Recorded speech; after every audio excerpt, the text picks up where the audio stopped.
ហើយរ៉េបានជា CV របស់អ្នកត្រូវបានគេរិះគន់ចោលឬមួយក៏ហេតុអ្វីបានជាអ្នកដាក់ CV ទៅហើយអត់មានលើដំណឹងគេហើយសភាពផ្ទាល់អ្នកដឹងថាក្នុងមួយអាទិត្យ recruiter គឺពួកគាត់ត្រូវមើល CV រាប់រយច្បាប់ឯណោះហើយចង់ដឹងអត់ថាតែហេតុអ្វីបានជា CV របស់អ្នកត្រូវបានរិះគន់ចោលនៅពេលដែលពួកគាត់មើលអត់ទាន់ដល់6វិនាទីផងនោះតែតាមពិតទៅគឺមិនមែនមកពីអ្នកទាំងគ្នាអត់មានសមត្ថភាពគ្រប់គ្រាន់នោះទេតែគឺមានកំហុសខុសឆ្គង4ទៅលើការសរសេរ resume ឬមួយក៏ CV របស់អ្នកដោយសារកំហុសទាំង4យ៉ាងនេះហើយដែលធ្វើឲ្យ recruiter សម្រេចថាមិនឲ្យ resume ឬមួយក៏ CV របស់អ្នកបានជាប់នោះទេទី1នោះគឺការសរសេរច្រើនពេកដោយមិនមានការលម្អិតទៅលើផ្នែកសំខាន់ណាមួយនោះឡើយអញ្ចឹងអ្នកគួរតែសរសេរអ្វីដែលសំខាន់មានជាចំណុចមូលឬមួយក៏ត្រេឬមួយក៏ចំណុចធំដែលអាចឲ្យពួកគាត់ងាយមើលឃើញហើយបន្ទាប់មកអ្នកអាចសរសេររៀបរាប់នៅពីខាងក្រោមចំណុចធំនឹងបានហើយទី2នោះគឺការដាក់ឈ្មោះ file រញ៉េរញ៉ៃឧទាហរណ៍ដូចជាដាក់ថា resume version 1 version 2 version 3ឬមួយក៏ resume final ចឹងទៅការដាក់ឈ្មោះ file បែបនេះគេអាចដឹងថាអ្នកគឺមិនមែនជាមនុស្សដែលហ្មត់ចត់គេក៏អត់អាចឲ្យ CV របស់អ្នកជាប់បានដែរអញ្ចឹងអ្នកអាចធ្វើបែបនេះបាន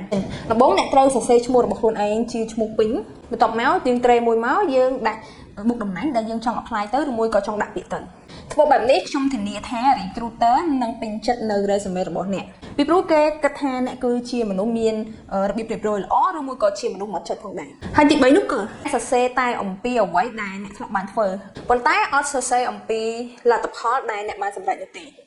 អញ្ចឹងដើម្បីកែប្រែកំហុសនេះអ្នកគួរតែសរសេរអំពីអ្វីដែលអ្នកបានសម្រេចជោគជ័យនៅក្នុងការងារមួយនោះឧទាហរណ៍អ្នកធ្វើជា content creator អញ្ចឹងអ្វីដែលអ្នកបានធ្វើគឺការធ្វើវីដេអូកាត់វីដេអូបន្ទាប់មកយើងយកទៅផុសនៅក្នុង social media អញ្ចឹងអ្វីដែលជាភាពជោគជ័យរបស់យើងគឺវីដេអូនោះគឺទទួលបាន engagement ច្រើនការ share ច្រើននិងការចូលចិត្តច្រើននិងទទួលបាន comment ល្អៗពី social media បន្ទាប់ពីឃើញលទ្ធផលរបស់អ្នកធ្វើបានយ៉ាងជោគជ័យគេប្រកាសជាចង់ឲ្យអ្នកមកសភាផ្ទាល់ឬមួយក៏មកជជែកបន្តបន្ថែមទៀតដើម្បីយល់ដឹងច្បាស់អំពីយើង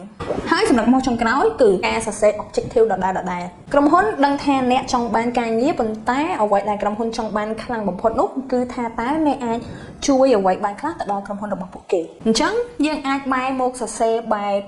professional summary វិញឧទាហរណ៍ដូចជាខ្ញុំជា IT support ដែលមានជំនាញទៅលើការរៀបចំ network ហើយនិងការជួសជុល hardware ផងដែរក្រៅពីនេះខ្ញុំក៏មានបទពិសោធន៍គ្រប់គ្រងទៅលើប្រព័ន្ធ IT នៅក្នុង Office និងធានាបានថា